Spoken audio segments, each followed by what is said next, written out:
Welcome to Mee TV news. నేను మీ Mounika. Motivate, educate, entertain. SNK and company అన్నం పండిస్తూ ఆకలి తీరుస్తున్న రైతన్నకు వందనాలు తెలుపుతూ అతిపెద్ద వ్యవసాయ పరికరాల సంస్థగా రైతుల మన్ననలు పొందుతూ అధునాతన మరియు సాంకేతిక పరిజ్ఞానం కలిగిన అన్ని రకాల వ్యవసాయ యంత్ర పరికరాలను ఎన్నో సంవత్సరాలుగా సామాన్య రైతులు కూడా కొనుగోలు చేసే ధరలకే అందిస్తుంది మీ ఎస్ఎన్కే అండ్ కంపెనీ. 15వ జాతీయ ఓటర్స్ దినోత్సవ సందర్భంగా ఈ రోజు కల్పకుర్తి పట్టణంలోని డిగ్రీ కళాశాలలో విద్యార్థులతో కలిసి ఓటర్స్ కార్యక్రమాన్ని నిర్వహించారు. ఈ కార్యక్రమంలో వారు మాట్లాడుతూ ఓటు హక్కు రాజ్యాంగం కల్పించిన హక్కు. ఒక్క ఓటుతోని మీ తలరాతను మార్చుకునే అవకాశం రాజ్యాంగం ప్రజలకు కల్పించిందని అన్నారు. అలాంటి ఓటును కొందరు దుర్వినియోగం చేసుకుంటున్నారని అన్నారు.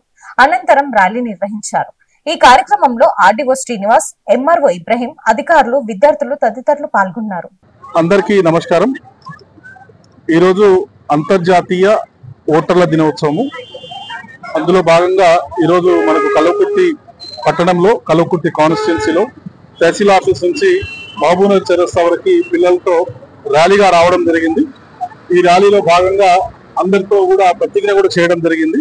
సో ఓటర్ యొక్క దినోత్సవం యొక్క ముఖ్య ప్రాధాన్యత అంటే మనకి ఎలక్షన్ కమిషన్ ఆఫ్ ఇండియా 1950లో ఎస్టాబ్లిష్ అయింది. దాంతోపాటు 2011 నుంచి ఇప్పటి వరకు 15వ జాతీయ అంతర్జాతీయ ఓటర్ల దినోత్సవం.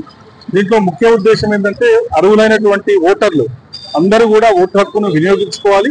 దాంతోపాటు ఓటు హక్కు అందరూ కూడా 18 ఇయర్స్ అయిపోతుందా ఉందో ఇప్పుడు మనకి ఎలక్షన్ కమిషన్ ఆఫ్ ఇండియా కూడా ప్రతి 3 నెలలకు ఒకసారి ఎలిజిబిలిటీ ఇస్తా ఉంది. అందరూ కూడా ఓటరుగా నమోదు చేసుకోవాలి. నమోదు చేయడమే కాకుండా వాళ్ళు కంపల్సరీగా ఓటులో విధిగా పాల్గొనాలి. పాల్గొనతో ముఖ్యంగా ఎథికల్ ఓటింగ్ అంటే నీతివంతమైనటువంటి ఓటేయాలి. ఎక్కడ కూడా డబ్బుకి ప్రభావం లేకుండా, డబ్బులకి లొంగకుండా, ఎవరో చెప్తే ఓటేయకుండా ఒక ఓటు అందరూ పాల్గొనాలని చెప్పేసి ఈరోజు అందరూ ప్రతిజ్ఞ కూడా చేయడం జరిగింది. అందుకని కల్వకుర్తి కాన్స్టిట్యూన్సీలో ఉన్నటువంటి ఓటర్స్ కానీ అలాగే ఓటు హక్కు లేని వాళ్లకు నా యొక్క మనవి, ప్రతి ఒక్కరు కూడా ఓటు నమోదు చేసుకోవాలి. దాంట్లో భాగంగా ఇప్పుడు వచ్చే ఎలక్షన్స్ కూడా ఉన్నాయి కాబట్టి అందరూ కూడా ఓటు హక్కును వినియోగించుకోవాలి, ఓటు హక్కుగా నమోదు చేసుకోవాలి. Thank you. విశ్వాసంతో మన దేశ ప్రజాస్వామ్య సాంప్రదాయాలను స్వేచ్ఛాయుత నిష్పక్షపాత ఎన్నికల ప్రభావాన్ని నిలబెడతామని మతం, జాతి, కులం కాకుండా ప్రతి ఎన్నికల్లో నిర్భయంగా ఓటు వేస్తామని ఇందు మూలంగా ప్రతిజ్ఞ చేస్తున్నాం.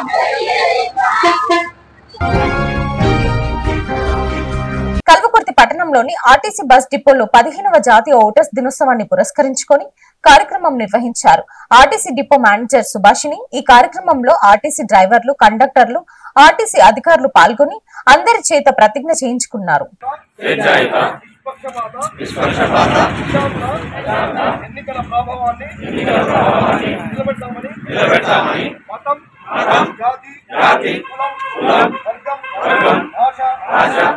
ఎటువంటి ఒత్తిడులకు ప్రభావితం కాకుండా ప్రతి ఎన్నికలో నిర్భయంగా ఓటు చేస్తామని ఇందు మూలంగా ప్రతిజ్ఞ చేస్తున్నాము.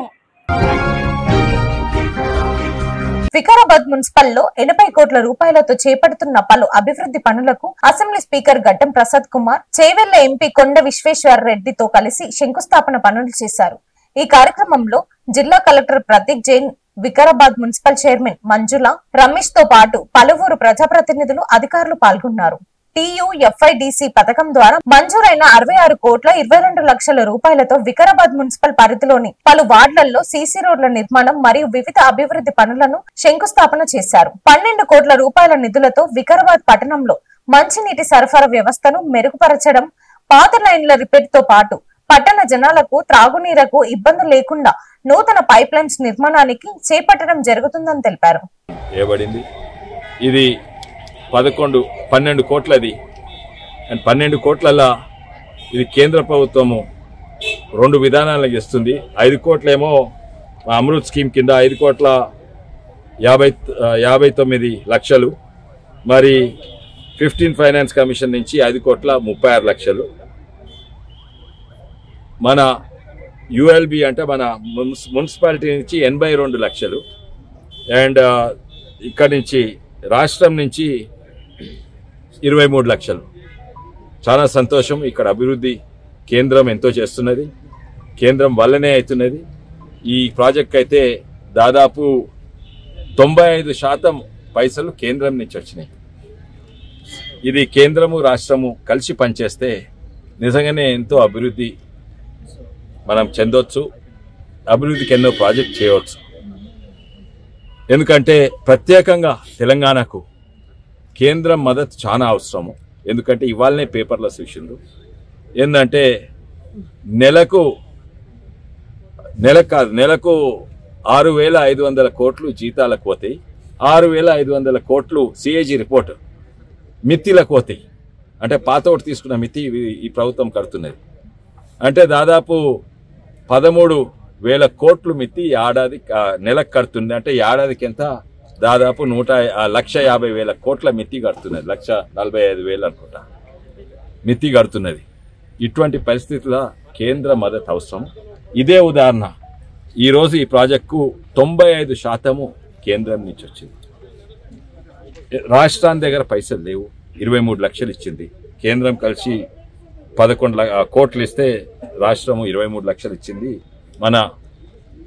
మన వికారాబాద్ ప్రజలు అంటే వాళ్ళు మున్సిపల్ ట్యాక్స్ కడతారు కదా, ఇంటి ట్యాక్స్, ట్రేడ్ లైసెన్సు, ఆ డబ్బులతోటి 82 లక్షలు మున్సిపాలిటీ ఇచ్చింది.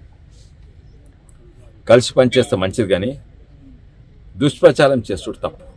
కేంద్రం ఏమిస్తలేదు. కేంద్రం తెలంగాణ మీద ప్రత్యేక దృష్టి పెట్టింది. ఎన్నో విషయాలలో తెలంగాణకు హయ్యెస్ట్ ఇస్తున్నది. దానికి ఎన్నో ఉన్నాయి. నా దగ్గర ఇంత పెద్ద కట్టు ఉంది, మళ్ళీ వచ్చి చూపెడతా. ఉదాహరణంగా మద్దతు ధర మనకున్న రైతాంగం జనాభా బట్టి మనకే ఎక్కువ వస్తుంది. మొత్తం దేశంలో మనకే మద్దతు ధర ఇస్తుంది కదా రైతులను ఆదుకుంటేందుకు. ఎందుకో కేంద్రంకు వరి అవసరం లేదు, అవసరం ఉన్న దానికంటే ఎక్కువ ఉన్నాయి. వాళ్ళ గోదాములు నిండి బయట మురుగుతున్నాయి. అయినా కూడా తెలంగాణ రైతులను ఆదుకున్నందుకు ఏడాదికి దాదాపు 23-24 వేల కోట్లు ఇస్తుంది. మద్దతు ధరలో మొత్తం భారతదేశంలో మనకే ఎక్కువ ఇస్తుంది. తర్వాత ఫర్టిలైజర్ సబ్సిడీ అన్నిట్లో ఎక్కువ. మనకి ఎంత వస్తుందంటే యూరియా, డిఏపి 19 దాదాపు 20 లక్షల మెట్రిక్ టన్నులు వస్తుంది. కానీ తెలంగాణ కంటే 7 ఇంతల పెద్ద ఏంది ఉత్తరప్రదేశ్. ఇంకోటి 7 ఇంతలు పెద్ద జనాభా చూస్తే కానీ రైతాంగం చూస్తే 10-15 ఇంతలు ఎక్కువ. ఎందుకంటే మన తెలంగాణలో అర్బనైజ్డ్ స్టేట్ అంటారు, 40% పట్టణాల్లో ఉంటారు, ఓన్లీ 60% గ్రామీణ ప్రాంతాలు రైతులు ఉంటారు. అంటే మనకు 19 లక్షల మెట్రిక్ టన్నులు యూరియా, డిఏపి ఇస్తే మీకు అందరు తెలుసు యూరియా, డిఏపి అది కూడా 90% సబ్సిడీ. 2,400 బ్యాగ్ 2,300కు వస్తున్నాయి. అంటే 90% సబ్సిడీ వస్తుంది. అది అన్నిట్లో ఎక్కువ తెలంగాణకి ఇస్తుండ్రు 19 లక్షల కోట్లు. ఉత్తరప్రదేశ్ చూస్తే అదే లెక్కబడి వాళ్లకు దాదాపు 10 ఇంతలు ఎక్కువ ఇవ్వాలి, కానీ ఓన్లీ 70 లక్షల మెట్రిక్ టన్నులు ఇస్తున్నది. అంటే మనకు ఉత్తరప్రదేశ్ మళ్ళా గుజరాత్ కంటే చూస్తే ఇదే కాదు, ఎన్నో చూస్తా. వర్కింగ్ ఉమెన్స్ హాస్టల్స్ చూసినా లేకుంటే ఏవి కూడా తెలంగాణకు అన్నిట్లు ఎక్కువిస్తున్నది. కానీ ఆరోపణ ఏంటంటే తెలంగాణకి ఏమొస్తలేదు. ఇంకా ఉల్టా అంటారు ఉత్తరప్రదేశ్ గుజరాత్కి వస్తున్నాయి. ఉత్తరప్రదేశ్ గుజరాత్కి వస్తలేరు. ఇక్కడ అన్నిట్లు ఎక్కువ, ఇక్కడికి వస్తాయి ఎన్నో విషయాలు. అసలు తెలంగాణ రాష్ట్రంలో నిజామాబాద్కు పసుపు బోర్డు మంజూరైంది, కేంద్ర ప్రభుత్వం మంజూరు చేసింది. కానీ తాండూరుకి గతంలో చాలాసార్లు మీరు కృషి చేశారు. సార్ ఆ కృషిని కొనసాగిస్తారా కంది బోర్డు కోసం? నేను రాసిన కానీ నేను కృషి చేసేది ఏంటంటే మద్దతు ధర పెంచాలి. ఉత్త పసుపు బోర్డు వస్తే లాభం లేదు. పసుపు మద్దతు ధర పెంచాలి, పసుపు ఎక్స్పోర్ట్స్ పెంచాలి. పసుపుకు మద్దతు ధర లేదు, స్పైసెస్ కింద వస్తుంది. కానీ కందికి మద్దతు ధర రాగలుగుతుంది. కంది బోర్డు వస్తే ఏం లాభం? 10 మందికి ఉద్యోగం వస్తే ఆడ బిల్డింగ్ ఉంటుంది. కంది మద్దతు ధర వెళ్ళాలి. అప్పటిసని చెప్తున్నా కందికి జిఏ రావాలి. ఇంకోటేమో దేశవ్యాప్తంగా కందికి ఓ ధర ఉంటే తాండూరు కందికి ఎక్కువ ధర ఉండాలి. ఇవన్నీ కూడా చెప్తున్నా.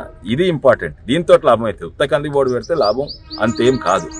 నేను మద్దతు ధర ఎక్కువైతే అప్పుడు కూడా ప్రయత్నం చేస్తాను, ఇప్పుడు కూడా ప్రయత్నం చేస్తున్నా, తప్పనిసరి చేస్తాం. Okay, thank you. హైవే ఎన్నో హైవేలు నేను ఈ హైవే నేనే తీసుకొచ్చినాను.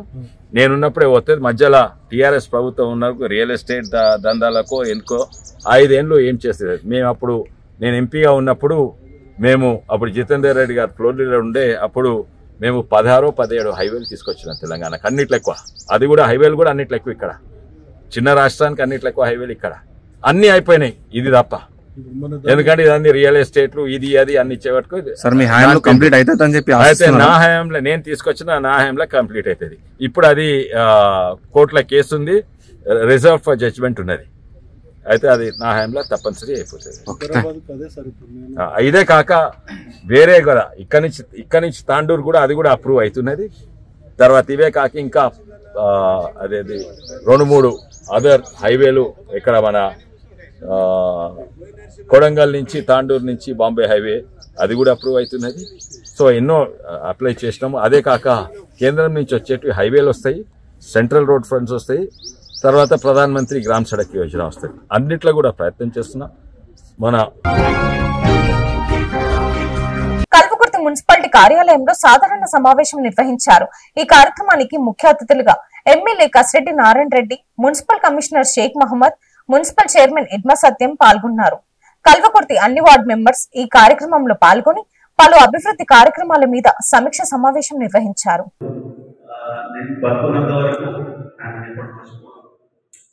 దాంతోపాటు నేను ఆ రోజే నాకు 2006లోనే రాజకీయాల్లో వార్డు మెంబర్ ఉన్నామంటే. Thanks for watching. చూస్తూనే ఉండండి మీ టీవీ న్యూస్.